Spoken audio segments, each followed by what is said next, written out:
Hello students. So today we will discuss about the Newton's law of motion. Right. So it is a part of unit 4, force, energy and work as per the syllabus of Biophysics for BSc nursing. So first law, it is Newton's first law of motion, or it is also called the law of inertia. Law of inertia. Right. So now Newton first law definition ಕಲಿಯೋಕ್ಕಿಂತ ಮುಂಚೆ ನಾವು inertia ಅಂದ್ರೆ ಏನಂತ define ಮಾಡ್ತೀವಿ.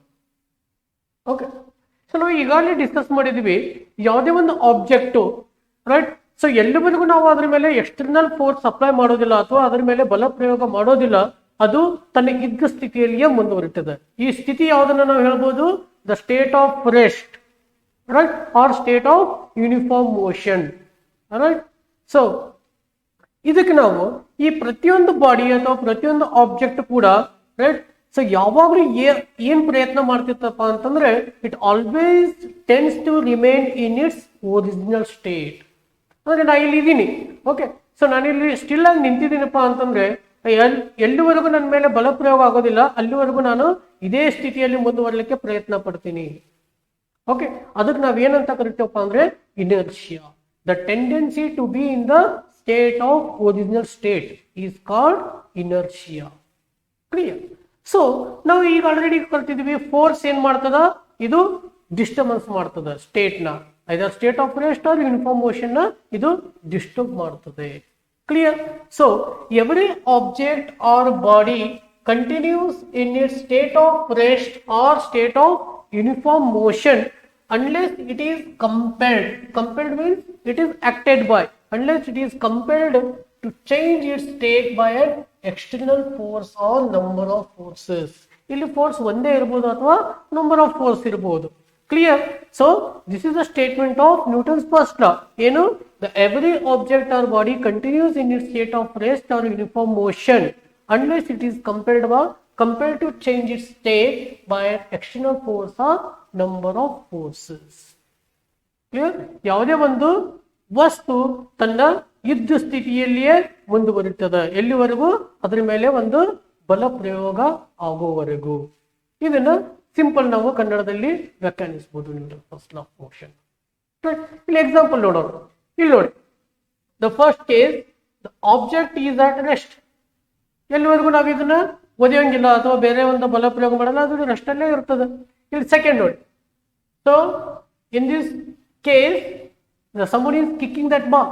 Okay, the object is acted upon by an unbalanced force, changes the speed and direction. Already ನಾವು discuss ಮಾಡಿದೀವಿ, ಒಂದು force apply ಆದ್ಮೇಲೆ ಅದು ಸ್ಪೀಡ್ ಚೇಂಜ್ ಆಗ್ತದೆ ಮತ್ತೆ ಡೈರೆಕ್ಷನ್ ಕೂಡ ಚೇಂಜ್ ಆಗಬಹುದು. Clear? So here the object is in motion. ಒಂದು ಯೂನಿಫಾರ್ಮ್ ಮೋಷನ್ ಆಗತ್ತದ, ಬಾಲ್ ಯೂನಿಫಾರ್ಮ್ ಮೋಷನ್ ಅಲ್ಲಿ ಮೂವ್ ಆಗತ್ತದ ಗಾಳಿ ಒಳಗೆ. ರೈಟ್? ಸೊ ಇದ್ರ ಮೇಲೆ ಯಾವುದೇ ಒಂದು ಎಕ್ಸ್ಟರ್ನಲ್ ಫೋರ್ಸ್ ಇಲ್ಲ, ಇವಾಗ ನೋ ಫೋರ್ಸ್ ರೈಟ್. ಅದೇ ಒಂದು ನಾವು ಇದ್ರ ಅಡ್ಡ ಒಂದು ನೆಟ್ ಹಾಕಿದಾಗ ರೈಟ್, ಅದ್ರ ಮೂವ್ಮೆಂಟ್ ಡಿಸ್ಟರ್ಬೆನ್ಸ್ ಮಾಡ್ತೀವಿ ಇಲ್ಲಿ ನೆಟ್ ಹಾಕಿ, ಅವಾಗ ಏನಾಗ್ತದೆ, there is unbalanced force changes the speed and direction. ಅದು ಸ್ಪೀಡ್ ಕಡಿಮೆ ಆಗ್ತದೆ ರೈಟ್, ಮತ್ತೆ ಡೈರೆಕ್ಷನ್ ಕೂಡ ಕಡಿಮೆ ಆಗ್ತದೆ, ಡೈರೆಕ್ಷನ್ ಕೂಡ ಚೇಂಜ್ ಆಗ್ತದೆ. ಹೌದಾ? ಸೊ ಸೆಕೆಂಡ್ ಕೇಸ್ ನೋಡಿದಾಗ ಇಲ್ಲಿ ನೋಡಿ, ನಾವಿದ್ರ ಸಾಕಷ್ಟು ಸಾರಿ ನಾವು ಇಲ್ಲಿ ಎಕ್ಸ್ಪೀರಿಯನ್ಸ್ ಮಾಡಿರ್ತೀವಿ. ಯಾವ್ಯಾವ ತರ, ನಾವು ಬಸ್ಸಲ್ಲಿ ಪ್ರಯಾಣ ಮಾಡ್ತಿರ್ಬೇಕಾದ್ರೆ ಸೀಟ್ ಮೇಲೆ ಕೂತಿರ್ತೀವಿ, ಸಡನ್ಲಿ ಡ್ರೈವರ್ ಬೇಕಾಗಿದೆ ಅನ್ಕೊಳ್ಳು, ಅವಾಗ ಏನಾಗ್ತದೆ, ವಿ ಫೀಲ್ ಜರ್ಕ್. ಹೌದಾ? ನಾವು ಮುಂದಕ್ಕೆ ಜಿಗ್ದಾಗ ನಮ್ಗೆ ಫೀಲ್ ಆಗ್ತದೆ, ಮುಂದಕ್ಕೆ ಜಿಗ್ದೇ ಬಿಡ್ತೀವಿ ನಾವು. ಹೌದಾ? ಮುಂದಿನ ಸೀಟಿಗೆ ನಮ್ಮ ಹಣಿ ಹೋಗಿ ಡಿಕ್ಕಿ ಹೊಡಿತೀವಿ, ನಾವು ಹಿಡಿದಿರ್ಲಿಲ್ಲಪ್ಪ ಅಂದ್ರೆ, ಸೀಟ್ ಹಿಡಿದಿರ್ಲಿಲ್ಲ ಅಂದ್ರೆ. ಅದಕ್ಕೆ ನಾರ್ಮಲಿ ಏನ್ ಮಾಡ್ತೀವಿ, ಸೀಟ್ ಹಿಡ್ಕೊಂಡು ಕೂಡ್ತೀವಲ್ಲ ನಾವು, ಮುಂದಿನ ಹಿಡಿಕೆ ಹಿಡ್ತೀವಿ ರೈಟ್. ಸೊ ಇದು ಕೂಡ ಸೇಮ್ ಇದರಲ್ಲಿ ಏನಾಗ್ತದೆ, ಕಾರ್ ಡ್ರೈವ್ ಮಾಡ್ಬೇಕಾದ್ರೆ ರೈಟ್, ಸೊ ಡ್ರೈವರ್ ಸೀಟಲ್ಲಿ ಕಾರ್ ಡ್ರೈವ್ ಮಾಡ್ತಾ ಆಲ್ವೇಸ್ ಸೀಟ್ ಬೆಲ್ಟ್ ಹಾಕು ಅಂತ ಹೇಳ್ತಾರೆ. ಯಾಕೆ? ರೈಟ್, ಸಪೋಸ್ ಏನಾದ್ರು ಒಂದು ಆಕ್ಸಿಡೆಂಟ್ ಆಯ್ತು, ಮುಂದಿರುವಂತ ಒಂದು ಗಾಡಿಗೆ ಏನಾದ್ರು ಡಿಕ್ಕಿ ಹೊಡೆದಿ ಅಥವಾ ಎಲ್ಲೋ ಒಂದು ಮರಕ್ಕೆ ಡಿಕ್ಕಿ ಹೊಡಿತಪ್ಪ ಅಂದ್ರೆ ಸಡನ್ಲಿ ಸ್ಟೇಟ್ ಆಫ್ ರೆಸ್ಟ್ ಬಂದ್ಬಿಡ್ತದೆ ಕಾರ್. ಹೌದಾ? ಸಡನ್ಲಿ ಸ್ಪೀಡ್ ಕಡಿಮೆ ಆಗೋಗ್ತದೆ. ಅವಾಗೇನು ರೈಟ್, ಸೊ ಈ ನಮ್ಮ ಡ್ರೈವರ್ ಏನಾಗ್ತದೆ, ಮುಂದೆ ಬಡ್ಕೊಳ್ಳುವಂತ ಚಾನ್ಸಸ್ ಇರ್ತದೆ, ಸ್ಟಿಯರಿಂಗ್ ಬಡ್ಕೊಳ್ಳುವಂತ ಚಾನ್ಸಸ್ ಇರ್ತದೆ ರೈಟ್. ಅದಕ್ಕೆ seat belt, to reduce that seat belt use ಮಾಡಂತ ಹೇಳ್ತಾರೆ. ಸೊ ಮತ್ತೆ ನಾವು ಟ್ರೈನ್ ಅಥವಾ ಬಸ್ ಮೂವ್ಮೆಂಟ್ ಆಗ್ತಾ ಇರ್ತದೆ, ಆ ಮೂವ್ಮೆಂಟ್ ಆಗೋ ಟ್ರೈನ್ ಮತ್ತೆ ಬಸ್ ನಿಂತ ಇಳಿಬೇಕಾದ್ರೆ ಏನಾಗ್ತದೆ, ನಾವು ಬಿದ್ದೋಗ್ಬಿಡ್ತೀವಿ ರೈಟ್. ಸೊ ಅದು ಏಕೆ, we are trying to be in the inertia state, right. So in the state of rest or uniform motion, ಅವಾಗ ಏನಾಗ್ತದೆ, ಇಲ್ಲಿ ಹಿಡಿಬೇಕಾದ್ರೆ ಒಂದು ಎಕ್ಸ್ಟರ್ನಲ್ ಫೋರ್ಸ್ ಕ್ರಿಯೇಟ್ ಆಗ್ತದೆ ಅಲ್ಲಿ, ರೈಟ್. ಒಂದು ಮೋಷನ್ ಲಿಂದ ಸಡನ್ಲಿ ರೆಸ್ಟ್ ಬರ್ಬೇಕಾತಪ್ಪ ಅಂತಂದ್ರೆ, ಸೊ ಅವಾಗ ನಾವು ಬಿದ್ದೋಗುವಂತ ಚಾನ್ಸಸ್ ಇರ್ತದೆ. ಇನ್ನು ಸಾಕಷ್ಟು ನಾವೆಲ್ಲ ಎಕ್ಸಾಂಪಲ್ಸ್ ನಾವು ಡೇ ಟು ಡೇ ಲೈಫ್ ಅಲ್ಲಿ ಕೊಡ್ಬೋದು. ಅಥವಾ ಈಗ ಆಸ್ಪತ್ರೆಯಲ್ಲಿ ಯಾವ ತರ ಎಕ್ಸಾಂಪಲ್ಸ್ ಕೊಡಬೇಕು ಅಂತಂದ್ರೆ, ಈ ವೀಲ್ ಚೇರ್ ನ ತೆಗೆದುಕೊಂಡು ಹೋಗ್ತಾ ಇರ್ತೇವೆ, ವೀಲ್ ಚೇರ್ ಮೇಲೆ ಪೇಷಂಟ್ ತೆಗೆದುಕೊಂಡು ಹೋಗ್ತಾ ಇರ್ಬೇಕಾದ್ರೆ ಸಡನ್ಲಿ ನಾವು ವೀಲ್ ಚೇರ್ ಏನಾದ್ರು ಸ್ಟಾಪ್ ಮಾಡಿದೀವಪ್ಪ ಅಂತಂದ್ರೆ ಪೇಷಂಟ್ ಮುಂದಕ್ಕೆ ಬೀಳುವಂತ ಚಾನ್ಸಸ್ ಇರ್ತದೆ. So this is all because of inertia. Okay, right. So ಇಲ್ಲಿ ನೋಡಿದಾಗ ಏನಾಗ್ತಪ್ಪ ಅಂದ್ರೆ, ಇಲ್ಲೊಂದು ಈ ಆಬ್ಜೆಕ್ಟ್ ಯೂನಿಫಾರ್ಮ್ ಮೋಷನ್ ಅಲ್ಲಿ ಇದೆ, earlier it is moving uniformly, right. So suddenly ಬಂದು ಏನಪ್ಪಾ ಅಂತಂದ್ರೆ ಇಲ್ಲಿ ಕಲ್ಲು ಅಡ್ಡ ಬರ್ತದೆ, ಸಡನ್ಲಿ ಇಲ್ಲಿ ಸ್ಪೀಡ್ ಕಡಿಮೆ ಆಗೋಯ್ತು ಅಂದ್ರೆ ಎಕ್ಸ್ಟರ್ನಲ್ ಫೋರ್ಸ್ ಸಪ್ಲೈ ಆದಂಗೆ ಇಲ್ಲಿ, ರೈಟ್, ಬೈ ಸ್ಟೋನ್. ಸೊ ನಾವು ಇಲ್ಲಿ ಏನಪ್ಪಾ ಅಂತಂದ್ರೆ ಈ ಒಂದು ವೀಲ್ ಮೇಲೆ ಇರುವಂತ ಈ ಪರ್ಸನ್ ಏನಂತ ಸಡನ್ಲಿ ಮುಂದಕ್ಕೆ ಬೀಳ್ತಾನೆ, right. So this is all about Newton first law and inertia. Clear?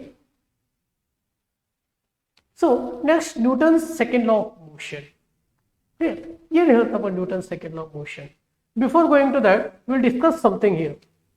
ಏನಪ್ಪ, ಈ ಕ್ರಿಕೆಟ್ ನಾವು ನಾರ್ಮಲಿ ನೋಡ್ತಿರ್ತೀವಿ, ಹೌದಾ, ರೈಟ್. ಸೊ ಈ ಕ್ರಿಕೆಟ್ ಬಾಲ್ ನ ನಾವು ಹಿಡಿಬೇಕಾದ್ರೆ ಕೈಗೆ ಏನಾಗ್ತದೆ, ನಮ್ಗೆ ಅನುಭವ ಪೆಟ್ಟಾಗ್ತದೆ, ಹೌದಾ. ಈ ಪೆಟ್ಟಿಗೆ ಏನಂತ ಕರಿತೀವಪ್ಪ ಅಂತಂದ್ರೆ ನಾವು ಇಂಪ್ಯಾಕ್ಟ್ ಅಂತ ಕರಿತೀವಿ. ಇಂಪ್ಯಾಕ್ಟ್ ಏನ್ ನಮ್ಮ ಕೈಗೆ ಪೆಟ್ಟು ಬೀಳ್ತದಲ್ಲ, ಬಾಲ್ ಕ್ಯಾಚ್ ಮಾಡಿದಾಗ ಅದಕ್ಕೆ ನಾವು ಇಂಪ್ಯಾಕ್ಟ್ ಅಂತ ಕರಿತೀವಿ. ಕ್ಲಿಯರ್? ಸೊ ನಾವು ಕ್ರಿಕೆಟ್ ಬಾಲ್ ಏನಾಗ್ತದ ಕಾರ್ಕ್ ಇಂದ ಮಾಡಿರ್ತೀವಿ, ಸೊ ಕಾರ್ಕ್ ಬಾಲ್ ಅಂತ ನಾವು ಕರಿತೀವಿ, ಹೌದಾ. ಹೀಗೆ. ಸೊ ಇದೇ ಕಾರ್ಕ್ ಬಾಲ್ ಬದಲಿ ನಾವು ಟೆನ್ನಿಸ್ ಬಾಲ್ ತಗೊಂಡ್ವಿ ಅಥವಾ ಪ್ಲಾಸ್ಟಿಕ್ ಬಾಲ್ ತಗೊಂಡಿವಪ್ಪ ಅಂತಂದ್ರೆ ಏನಾಗ್ತದೆ, ಒಂದು first one is cork ball, next will take tennis, next ಒಂದು simple light weight plastic ball ನ ತಗೊಂಡು. ಸೊ ಈ ಮೂರು ಒಂದು ಅಬ್ಸರ್ವ್ ಮಾಡಿದಾಗ ಹೊಡೆತ ಅಂತೂ ಸೇಮ್. ಓಕೆ, ಹೊಡೆತ ನಾವು ಅಂದ್ರೆ ಇಲ್ಲಿ ವೆಲಾಸಿಟಿ ಏನಂತ ನಾವು ತಗೊಳ್ಕೊಳ್ತೀವಿ, velocity of this ball or speed of ball ಅಂತ ತಗೊಳ್ಳಿ ನೀವು. ಸ್ಪೀಡ್ ಆರ್ ವೆಲಾಸಿಟಿ ನಿಮ್ ಯಾವ ತರ ಅನುಕೂಲ ಆಗ್ತದೆ ಆ ತರ ನಾವು ಅಜಂಪ್ಷನ್ ಮಾಡ್ಕೊಳ್ಳೋಣ, ಸ್ಪೀಡ್ ಆರ್ ವೆಲಾಸಿಟಿ. ಸೊ ಇಲ್ಲಿ ಈ ಮೂರದ್ದು ವೆಲಾಸಿಟಿ ಸೇಮ್ ಅದ ಅನ್ಕೊಳ್ಳಿ, ಒಂದೇ ಸ್ಪೀಡ್ ಬಾಲ್ ಬರಾಗ್ತದೆ. ಅವಾಗ ಕ್ಯಾಚ್ ಮಾಡಿದಾಗ ಈ ಇಂಪ್ಯಾಕ್ಟ್ ನೋವನ್ನು ಕಂಪೇರ್ ಮಾಡಿದ್ರೆ ಕಾರ್ಕ್ ಬಾಲ್ದು ಜಾಸ್ತಿ ಇರ್ತದೆ, ಟೆನ್ನಿಸ್ ಬಾಲ್ ಅದಕ್ಕಿಂತ ಸ್ವಲ್ಪ ಕಡಿಮೆ ಇರ್ತದೆ, ಮತ್ತೆ ಪ್ಲಾಸ್ಟಿಕ್ದು ಅದಕ್ಕಿಂತ ಸ್ವಲ್ಪ ಕಡಿಮೆ ಇರ್ತದೆ. ಯಾಕಾಗ್ತದೆ? So why it is varying, impact ಯಾಕೆ ಚೇಂಜ್ ಆಗ್ತದೆ? ಯಾಕಂದ್ರೆ ಈ ಮೂರದ್ದು ಮಾಸ್ ಬೇರೆ ಬೇರೆ ಮಾಸ್, ರೈಟ್. ಸೊ ಮಾಸ್ ಅಂದ್ರೆ ದ್ರವ್ಯರಾಶಿ, ಕನ್ನಡದಲ್ಲಿ ಎಕ್ಸಾಕ್ಟ್ಲಿ ಹೇಳ್ಬೇಕಂತ ಮಾಸ್, ಎಕ್ಸಾಕ್ಟ್ಲಿ ದ್ರವ್ಯರಾಶಿ ಅನ್ಬೋದು, right. So in English we consider it is the mass, right. ಎಷ್ಟು ವೇಟ್ ಅದ ಅನ್ಬೋದು, ರೈಟ್, ಎಷ್ಟು ವಜನ್ ಅದ ಅನ್ಬೋದು. ಕ್ಲಿಯರ್? ಸೊ ಮಾಸ್ ಕಾರ್ಕ್ ಬೇರೆ ಇದೆ, ಟೆನ್ನಿಸ್ ಬೇರೆ ಇದೆ, ಮತ್ತೆ ಪ್ಲಾಸ್ಟಿಕ್ ಬಾಲ್ ಬೇರೆ. ಸೊ ಎಷ್ಟು ಮಾಸ್ ಜಾಸ್ತಿ ಆಗ್ತದ ಅಷ್ಟು ಇಂಪ್ಯಾಕ್ಟ್ ಜಾಸ್ತಿ ಇರ್ತದ. ಮಾಸ್ ಜಾಸ್ತಿ ಆದಂಗೆಲ್ಲ ಇಂಪ್ಯಾಕ್ಟ್ ಜಾಸ್ತಿ ಇರ್ತದ. ವೆಲಾಸಿಟಿ ಸೇಮ್ ಇದ್ರು ಕೂಡ ಅದು ಸೇಮ್ ಸ್ಪೀಡ್ ಅಲ್ಲಿ ಬರ್ತದೆ, ಇದು ಸೇಮ್ ಸ್ಪೀಡ್ ಅಲ್ಲಿ ಬರ್ತದೆ, ಆದ್ರೂ ಇಂಪ್ಯಾಕ್ಟ್ ಬೇರೆ ಬೇರೆ. ಸೊ ನಾವೇನಂತ ಕರಿತೀವಪ್ಪ ಅಂತಂದ್ರೆ, ಈ ಯಾವುದೇ ಒಂದು ಆಬ್ಜೆಕ್ಟ್ ಮೂವ್ ಆಗ್ತಿರ್ಬೇಕಾದ್ರೆ, ಒಂದು ಆಬ್ಜೆಕ್ಟ್ ಈ ತರ ಮೂವ್ ಆಗ್ತಿರ್ಬೇಕಾದ್ರೆ ಇಲ್ಲೇ ನಾವು ಇದರದೊಂದು ಮಾಸ್ ಇರ್ತದೆ, ಇಲ್ಲಿ ಒಂದು ವೆಲಾಸಿಟಿ ಇರ್ತದೆ, velocity v, right. The product of mass and velocity, mass into velocity, ಇದಕ್ಕೆ ನಾವು ಮೂಮೆಂಟಮ್ ಅಂತ ಕರಿತೀವಿ, ರೈಟ್. ಈ ಮೂಮೆಂಟಮ್ ಎಷ್ಟು ಜಾಸ್ತಿ ಇರ್ತದಲ್ಲ ಅಷ್ಟು ಇಂಪ್ಯಾಕ್ಟ್ ಜಾಸ್ತಿ ಇರ್ತದೆ, ಸೊ ಇವಾಗ ನಮಗೆ ಗೊತ್ತಾಯ್ತಾ, ರೈಟ್. ಸೊ ಮಾಸ್ ಜಾಸ್ತಿ ಆದಂಗೆಲ್ಲ ಮೂಮೆಂಟಮ್ ಜಾಸ್ತಿ ಆಗ್ತದೆ, ಮೂಮೆಂಟಮ್ ಜಾಸ್ತಿ ಆದಂಗೆಲ್ಲ ಇಲ್ಲಿ ಇಂಪ್ಯಾಕ್ಟ್ ಜಾಸ್ತಿ ಇರ್ತದೆ. Okay, right. Then compare to force, right. So ಈ ಮೂಮೆಂಟಮ್ನ ನಾವು ಫೋರ್ಸಿಗೆ ಕಂಪೇರ್ ಮಾಡೋಣ, ಕ್ಲಿಯರ್? ಸೊ ಸಪೋಸ್ ನಾವು ಒಂದು ಏನು ತಗೊಳ್ತೀವಪ್ಪ ಅಂತಂದ್ರೆ, ಒಂದು ಇದೇ ಸೇಮ್ ಪ್ಲಾಸ್ಟಿಕ್ ಬಾಲ್ ತಗೊಳ್ಕೊಳ್ತೇನೆ, ಈ ತರ ಒಯ್ಯತೀನಿ plastic ball, same force apply ಮಾಡ್ತೇನೆ. ಸೊ ಪ್ಲಾಸ್ಟಿಕ್ ಬಾಲ್ ಎಷ್ಟು ದೂರ ಹೋಗ್ಬೋದು ಅದನ್ನ ಮೆಜರ್ ಮಾಡೋಣ. ಕಾರ್ಕ್ ಬಾಲ್ ಒಗಿತೀನಿ, ಎಷ್ಟು ದೂರ ಹೋಗ್ಬೋದು ಅದನ್ನ ಮೆಜರ್ ಮಾಡೋಣ. ಆಮೇಲೆ ಟೆನ್ನಿಸ್ ಬಾಲ್ ತಗೊಳ್ಳೋಣ, ಎಷ್ಟು ದೂರ ಹೋಗ್ಬೋದು ಅದನ್ನ ಮೆಜರ್ ಮಾಡೋಣ, ರೈಟ್. ಸೊ ಈ ಮೆಜರ್ಮೆಂಟ್ ಮಾಡಿದಾಗ ಏನಾಗ್ತಪ್ಪ ಅಂತಂದ್ರೆ ಇಲ್ಲಿ ಡಿಫ್ರೆಂಟ್ ಎಕ್ಸಲರೇಷನ್ಸ್ ಇತ್ತು, ಅಂದ್ರೆ ಎಷ್ಟು ಸ್ಪೀಡ್ ಅದು ಹೋಗ್ತದೆ ಅದ್ರ ಮೇಲೆ ಇಲ್ಲಿ ಎಕ್ಸಲರೇಷನ್ ಅದ್ರ ಮೇಲೆ ಡಿಪೆಂಡ್ ಇರ್ತದಲ್ಲ, ರೈಟ್. ಸೊ ಎಕ್ಸಲರೇಷನ್ ಇಲ್ಲಿ ಡಿಫ್ರೆಂಟ್ ಆಗ್ತಾ ಹೋಗ್ತದೆ, ರೈಟ್. ಸೊ ಇಲ್ಲಿ ಯಾವ್ದ್ರದ್ದು ಎಕ್ಸಲರೇಷನ್ ಜಾಸ್ತಿ ಇರ್ತದಪ್ಪ, ರೈಟ್. ಸೊ ಯಾವ್ದ್ರ ಎಕ್ಸಲರೇಷನ್ ಜಾಸ್ತಿ ಇರ್ತದೆ ಇಲ್ಲಿ, ರೈಟ್. ಸೊ ಫೋರ್ಸ್ ಸೇಮ್ ಇರ್ತದೆ, ರೈಟ್. ಸೊ ಇಲ್ಲಿ ಎಕ್ಸಲರೇಷನ್ ಒಂದು ವೇರಿಯೇಷನ್ ಅಂತಂದ್ರೆ ಇಲ್ಲಿ ಮಾಸ್ ಕಾನ್ಸ್ಟೆಂಟ್ ಇತ್ತಪ್ಪ ಅಂತಂದ್ರೆ ಈ ಫೋರ್ಸ್ ಕಾನ್ಸ್ಟೆಂಟ್ ಇರಬೇಕು, ಸೊ ಮಾಸ್ ಕಡಿಮೆ ಆಗ್ಬೇಕು, ಎಕ್ಸಲರೇಷನ್ ಜಾಸ್ತಿ ಆಗ್ಬೇಕು. ಓಕೆ, ಎಕ್ಸಲರೇಷನ್ ಕಡಿಮೆ ಆಗ್ಬೇಕಂದ್ರೆ ಮಾಸ್ ಇನ್ಕ್ರೀಸ್. ಕ್ಲಿಯರ್? ಅಂದ್ರೆ ಒಂದು ಹಗುರವಾದಂಥ ವಸ್ತುಗಳಿಗೆ ಎಕ್ಸಲರೇಷನ್ ಜಾಸ್ತಿ ಕೊಡ್ಬೇಕು ನಾವು, ಅಥವಾ ವೇಟ್ ಜಾಸ್ತಿ ಇರುವಂತ ವಸ್ತುಗಳಿಗೆ ಎಕ್ಸಲರೇಷನ್ ಕಡಿಮೆ ಆಗ್ತದೆ, ರೈಟ್. ಸೊ ನಾವಿಲ್ಲಿ ಮೂಮೆಂಟಮ್ ನ ಫೋರ್ಸ್ ಕಂಪೇರ್ ಮಾಡಿದಾಗ ಏನಾಗ್ತದೆ, ಇಲ್ಲಿ force is equal to mass into acceleration, mass into acceleration. Okay, so ಇವಾಗ ನಾವಿಲ್ಲಿ ಏನ್ ಮಾಡೋದಪ್ಪ ಅಂತಂದ್ರೆ ಇಲ್ಲಿ ನಾವಿಲ್ಲಿ ಯೂನಿಟ್ ಡಿರೈವ್ ಮಾಡಬಹುದು, ಯೂನಿಟ್ ಡಿರೈವ್ ಮಾಡಬಹುದು. Force is equal to mass into acceleration. Okay, so mass ನಾವಿಲ್ಲಿ ಯಾವ್ದ್ರಲ್ಲಿ ಮೆಜರ್ ಮಾಡ್ತೀವಿ, ಕೆಜಿ, ಕೆಜಿ ಆರ್ ಗ್ರಾಮ್ ಅಲ್ಲಿ ನಾವು ಮೆಜರ್ ಮಾಡ್ತೀವಿ. ಇದು metre per second, so KG metre per second, or it is called Newton. So hence the unit of force is nothing but the Newton or kg meter per second. ಹಾಗಾದ್ರೆ 1 Newton ಅಂದ್ರೆ ಏನು? 1 Newton is nothing but if mass is 1 kg and it is producing an acceleration of 1 meter per second square. Sorry, it is second square, right? So 1 meter per second square, right? So 1 kg mass 1 metre per second square acceleration ಅಲ್ಲಿ ಹೋಗ್ಬೇಕಾದ್ರೆ ನಾವು ಎಷ್ಟು force apply ಮಾಡ್ತೀವಲ್ಲ ಅದಕ್ಕೆ ನಾವು 1 Newton ಅಂತ ಕರಿತೀವಿ, right. So first law ಏನು ನಮಗೆ ಐಡಿಯಾ ಕೊಡ್ತದ, ಇನರ್ಷಿಯಾ ಐಡಿಯಾ ಕೊಡ್ತದ. ಓಕೆ, ಈ ಸೆಕೆಂಡ್ ಲಾ ಏನ್ ಕೊಡ್ತದ, it gives the measurement of force. ನಾವು ಸೆಕೆಂಡ್ ಲಾ ಯೂಸ್ ಮಾಡ್ಕೊಂಡು ಫೋರ್ಸ್ ಮೆಜರ್ಮೆಂಟ್ ನಾವಿಲ್ಲಿ ಮಾಡಬಹುದು. ಹಾಗಾದ್ರೆ ಡೆಫಿನೇಷನ್ ಏನ್ ಕೊಡ್ಬಹುದು, ನ್ಯೂಟನ್ಸ್ ಲಾ ಯಾವ ತರ ನಾವು ಸ್ಟೇಟ್ಮೆಂಟ್ ಕೊಡಬಹುದು, right? So the force acting on a body is proportional to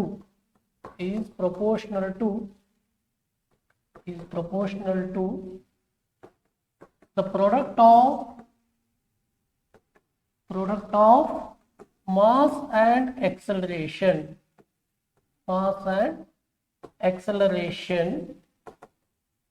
and it acts and it produces acceleration in the same direction in which it is acting,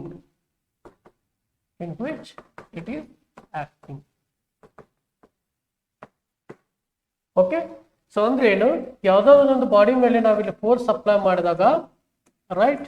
so ಈ body mass M ಅದ, it moving with the acceleration A, F is equal to M into A, and the direction of acceleration is will be in the same direction of force.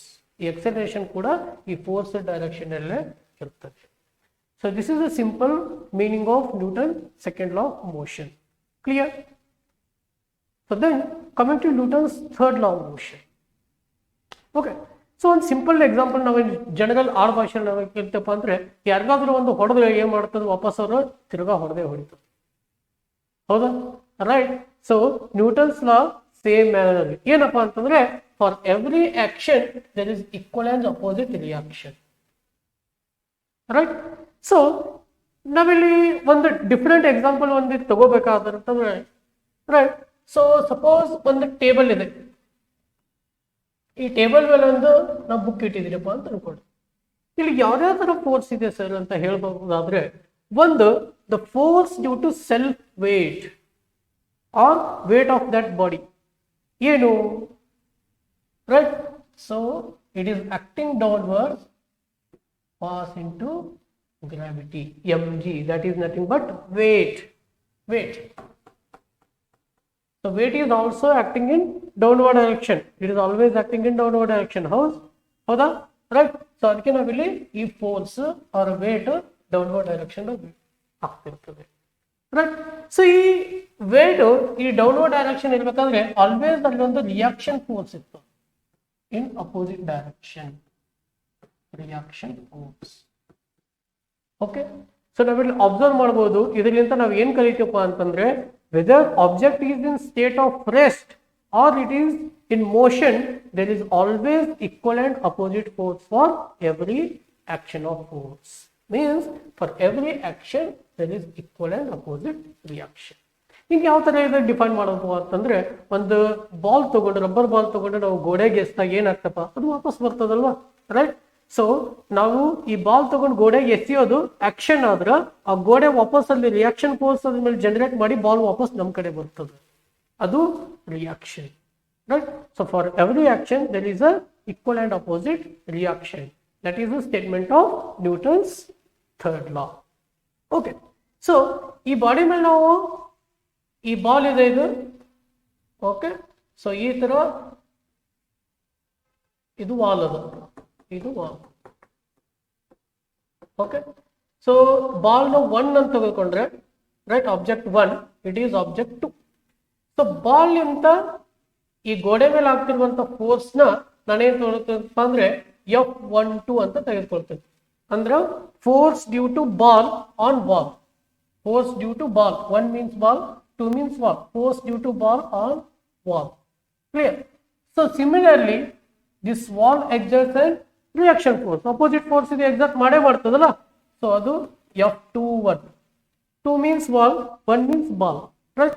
So force due to wall on ball. Clear? So these two, F12, that will be equal to F21, right? So magnitude ಇವೆರಡದ್ದು ಗಾತ್ರ same ಇರ್ತದೆ, magnitude same ಇರ್ತದೆ, but opposite ಇರ್ತವೆ ಇವೆರಡು, right? So ಇಲ್ಲಿ example ನೋಡ್ಬೋದು. ಏನಪ್ಪಾ ಅಂತಂದ್ರೆ, ಇಲ್ಲಿ ಒಂದು ವೆಹಿಕಲ್ ಇದೆ, right?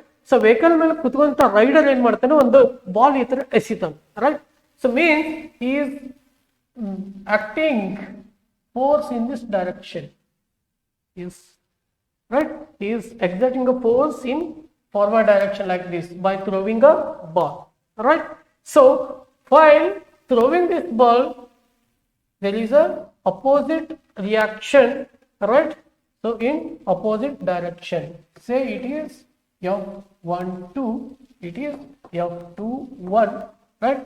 These are equal and opposite, hence this vehicle is moving in opposite direction. Ball ಈ ತರ ನೀವು ಎಸೆದ್ರೆ ಇಲ್ಲಿ ವೆಹಿಕಲ್ ಈ ಕಡೆ ಅಪೋಸಿಟ್ ಡೈರೆಕ್ಷನ್ ಮೂವ್ ಆಗ್ತದೆ. So these are equal and opposite forces, action and reaction, right? So this is the Newton's third law. Okay, so ಇಲ್ಲಿ ನೋಡೋಣ, ನಾವು ನ್ಯೂಟನ್ಸ್ ಥರ್ಡ್ ಲಾನ ನಮ್ಮ ಒಂದು ಹ್ಯೂಮನ್ ಬಾಡಿಗೆ ಅಪ್ಲೈ ಮಾಡಿದ್ರೆ ಯಾವ ತರ ನಾವು ಎಕ್ಸಾಂಪಲ್ಸ್ ಕೊಡ್ಬೋದು. Clear? So F12 is equal to F21. So pressure sore in tissues, pressure sore in tissues on the ಏನಪ್ಪಾ, right? For a long time leads to bed sore in a patient, right? So ನೀವು observe ಮಾಡಬಹುದು, ನಾವು ಯಾವುದೇ ಒಂದು chair ಮೇಲೆ ಕೂತ್ಕೊಂಡಿವಿ ಅಥವಾ ಒಂದು ಕಾಟ್ ಮೇಲೆ ಕೂತ್ಕೊಂಡಿವಿ, ರೈಟ್? ಸೊ ಅದ್ರ ಮೇಲೆ ಕೂತಾಗ ನಮ್ಮ ಬಾಡಿ ಮೇಲೆ ಪ್ರೆಷರ್ ಈಕ್ವಲಿ ಡಿಸ್ಟ್ರಿಬ್ಯೂಟ್ ಆಗೋದಿಲ್ಲ. ಕೆಲವೊಂದು ಪಾಯಿಂಟ್ ಮೇಲೆ ಪ್ರೆಷರ್ ಜಾಸ್ತಿ ಇರುತ್ತದೆ, ಕೆಲವೊಂದು ಪಾಯಿಂಟ್ಸ್ ಮೇಲೆ ಪ್ರೆಷರ್ ಕಡಿಮೆ ಇರ್ತದೆ. ಯಾವ್ದಾವ ತರ ನಾವು ಡಿಫ್ರೆಂಟ್ ಮಾಡ್ಬೋದಪ್ಪ ಅಂತಂದ್ರೆ, ಎಲ್ಲಿ ಸಾಫ್ಟ್ ಟಿಶ್ಯೂಸ್ ಇರ್ತಾವು, ಸಾಫ್ಟ್ ಟಿಶ್ಯೂಸ್ ಮತ್ತೆ hard tissues, right? So like bones, right? ಇಲ್ಲಿ ಸಾಫ್ಟ್ ಟಿಶ್ಯೂಸ್ ಮೇಲೆ ಪ್ರೆಷರ್ ಕಡಿಮೆ ಇರ್ಬೋದು, ರೈಟ್? ಸೊ ಬೋನ್ಸ್ ಮತ್ತೆ ಹಾರ್ಡ್ ಟಿಶ್ಯೂ ಮೇಲೆ ಪ್ರೆಷರ್ ಜಾಸ್ತಿ ಆಗ್ತಾ ಹೋಗ್ತದೆ. ಕ್ಲಿಯರ್? ಸೊ ಯಾವಾಗ ಪ್ರೆಷರ್ ಜಾಸ್ತಿ ಆಗ್ತದೆ ಅವಾಗ ಏನಾಗ್ತದೆ, ಇಲ್ಲಿ ಈ ಫೋರ್ಸ್ ಅನ್ನೋದು ಬ್ಲಡ್ ಮೂವ್ಮೆಂಟ್ ಮೇಲೆ ಇಂಟರ್ಫಿಯರ್ ಆಗ್ತದೆ. ಈ ಬ್ಲಡ್ ಮೂವ್ಮೆಂಟ್ ಏನಿರ್ತದಲ್ಲ ಅದ್ರ ಮೇಲೆ ಇಂಟರ್ಫಿಯರ್ ಆಗ್ತದೆ. It will affect the blood flow. ಏನು ಫೋರ್ಸ್ ಬ್ಲಡ್ ಫ್ಲೋಗೆ ಅಫೆಕ್ಟ್ ಮಾಡ್ತದೆ. ಸೊ ಅವಾಗ ಏನಾಗ್ತಪ್ಪ ಅಂತಂದ್ರೆ ಫಾರ್ ಲಾಂಗ್ ಡ್ಯೂರೇಷನ್ ಒಂದು ಪೇಷಂಟ್ ಹಾಸ್ಪಿಟಲೈಸ್ ಆಗ್ಬಿಟ್ಟಾನೆ, right. So you will be in the bed for long time, ಒಂದು 15 ದಿವಸನೋ 20 ದಿವಸನೋ ತಿಂಗಳು 2 ತಿಂಗಳು ಕಂಟಿನ್ಯೂಸ್ಲಿ ಆ ಬೆಡ್ ಮೇಲೆ ಇರೋದ್ರಿಂದ ಅವನಿಗೆ ಕಂಟಿನ್ಯೂಸ್ ಆ ಬಾಡಿ ಮೇಲೆ ಈ ರಿಯಾಕ್ಷನ್ ಫೋರ್ಸ್ ಜನರೇಟ್ ಆಗ್ತಾ ಇರ್ತದೆ. ಈ reaction force blood movement affect ಮಾಡ್ತಾ ಹೋಗ್ತದೆ. ಅವಾಗ ಏನಾಗ್ತದಪ್ಪ ಅಂತಂದ್ರೆ finally it leads to bed sore in patient. Clear? ಅದಕ್ಕೆ ನಾವು ಏನ್ ಮಾಡ್ತಪ್ಪ ಅಂತಂದ್ರೆ ನಾರ್ಮಲಿ ಸಾಫ್ಟ್ ಒಂದು ಬೆಡ್ ಅನ್ನ ನಾವು ಯೂಸ್ ಮಾಡ್ತೀವಿ, ರೈಟ್. ಸೊ ಇಲ್ಲಿ ಮ್ಯಾಟ್ರಿಕ್ಸ್ ಎಕ್ಸಾಂಪಲ್ಸ್ ತಗೊಂಡಾಗ ಇಲ್ಲಿ ನೋಡ್ರಿ, so he is applying a force here. Force apply ಮಾಡಿದಾಗ ಇಲ್ಲಿ ಏನಾಗ್ತದೆ, ರಿಯಾಕ್ಷನ್ ಫೋರ್ಸ್ ಜನರೇಟ್ ಆಗ್ತದೆ. ಇಲ್ಲಿ exact opposite to the force applied, that is the reaction force. ಇಲ್ಲಿ ಏನಪ್ಪಾ ಅಂತಂದ್ರೆ ಇದಕ್ಕೆ ನಾವು ಮೆಮೊರಿ ಫೋಮ್ ಅಂತ ಕರಿತೀವಿ. ಈ ಬೆಡ್ಸ್ಗೆ ಮೆಮೊರಿ ಫೋಮ್ ಅಂತ ನಾವು ಕರಿತೀವಿ. ನಾರ್ಮಲಿ ಈ ಟೈಪ್ ನಾವು ಬೆಡ್ ಈಗ ಯೂಸ್ ಮಾಡ್ತೀವಿ. ಯಾಕಪ್ಪ ಅಂತಂದ್ರೆ to reduce the reaction force, right. So ನಮ್ಮ ಬಾಡಿದ ಒಂದು ಯಾವ ತರ ಒಂದು ಕರ್ವೇಚರ್ ಇದೆ ಅಥವಾ ಯಾವ ತರ ಒಂದು ಟಿಶ್ಯೂಸ್ ಡಿಸೈನ್ ಇದೆ, ಅದೇ ತರ ಇದು ತಮ್ಮ ಶೇಪ್ ನ ಮ್ಯಾಚ್ ಮಾಡ್ಕೊಂಡ್ಬಿಡ್ತದೆ. So that the reaction force will be reduced, hence there is less interference in the blood movement ಸರಾಗವಾಗಿ ಅದು ಆಗ್ತದೆ. Clear? So this is application of Newton's third law for a human body. Thank you very much.